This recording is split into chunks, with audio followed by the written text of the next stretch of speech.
You're trying to get up to speed quickly, yeah. Cut through all the noise, figure out what's actually important. Well, today that's exactly what we're doing. We're taking a deep dive into the Salesforce World Tour London. Yeah, we've been looking at this really insightful article by Darren Ferneyhough, and just so we get it right, it's pronounced Ferneyhough. We also looked at his LinkedIn and Trailblazer profiles, Hmm. and they really paint a picture of someone deeply embedded in the Salesforce ecosystem. Oh, absolutely. I mean, we're talking about someone who's been a Salesforce subject matter expert and SME for, what, over 15 years? He's got 4 Salesforce certs.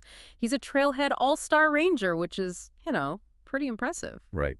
And his experience spans loads of different industries. He's even advised the UK Cabinet Office. Yeah. So, yeah, when Darren Ferneyhough writes about Salesforce, you probably want to pay attention. Exactly.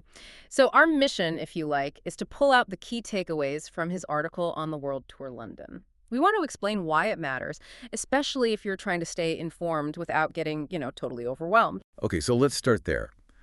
Why should people even care about these Salesforce events, like the World Tour? Is it just another corporate showcase? That's a fair question, but no, it seems like it's much more than that. These events, Dreamforce too, they're really core to the whole Salesforce thing. They're where the community connects, where ideas get sparked, and where you see real transformation happening. Hmm. And the World Tour specifically, what was the idea behind starting that? Well, the article suggests the original idea was basically to bring that Salesforce energy, that innovation, out to the world. So not everyone has to trek all the way to San Francisco for Dreamforce. Right. Makes sense. Bringing it to the people, essentially. Exactly. And it seems to have grown beyond just that initial outreach. It's become quite strategic now. The World Tour kind of acts as a pulse check, doesn't it? Gives you a feel for what's happening globally in Salesforce, but crucially with that local flavor. Okay, so let's talk about that comparison. Dreamforce, most people have heard of that. How's the World Tour different? Think of Dreamforce as the main stage, the huge annual event where Salesforce lays out its big picture vision. It's massive. Loads of sessions, global focus. The World Tour, though, is more, let's say, distilled. It's usually just one day, very focused content, and importantly, it's free to attend. Ah, okay. So more bite-sized Yeah. and easier to fit in. And you mentioned that local angle. That seems like a big advantage for the World Tour. Definitely. Darren's article highlights this, the speakers, the examples. They often feature UK-based organizations. He mentions retailers, the NHS, UK charities. So you're seeing how people here are using Salesforce, not just, some abstract case study from halfway across the world. Makes it much more relatable, I imagine. And London seems to be a particularly important stop on this tour. Yeah, it really does. The London event, which happens at the Excel Center, is positioned as a real flagship.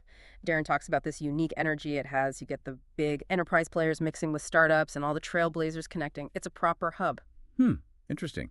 And has the focus of the London event changed much over the last few years? It seems to mirror the broader trends in tech and Salesforce.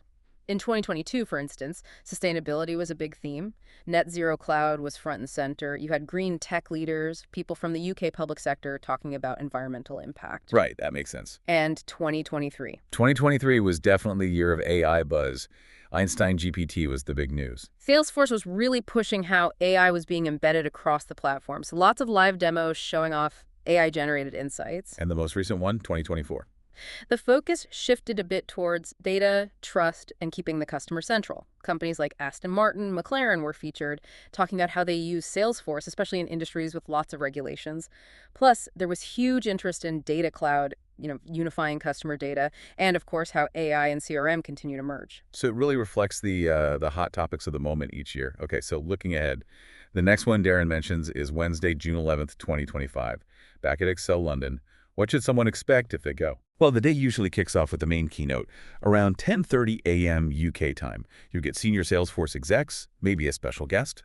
After that, it breaks out into more specific sessions, tailored for different industries: finance, healthcare, retail, public sector, manufacturing. So you can kind of pick your track. Pretty much.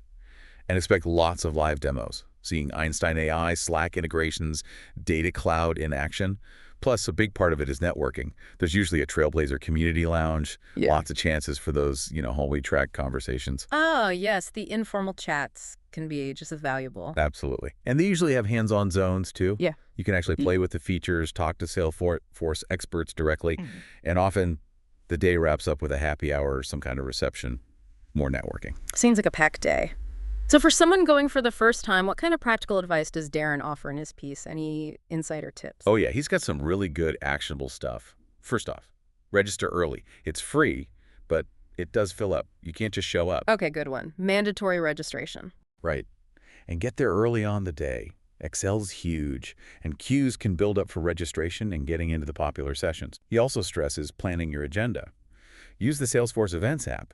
Figure out which sessions you really want to see, because some have limited seats, but also leave time to just wander the expo floor. Right. Don't overschedule yourself. Need that exploring time. Exactly. Then practical things. Dress code is generally smart casual, but comfy shoes are a must. You'll be doing a lot of walking. I can imagine miles of walking at conferences. Totally. Pack light, but pack smart. Portable charger for your phone essential, business cards or your digital contact info. Maybe a tote bag for swag or notes. Good call on the charger. Always runs out. What about connecting with people? He emphasizes getting social.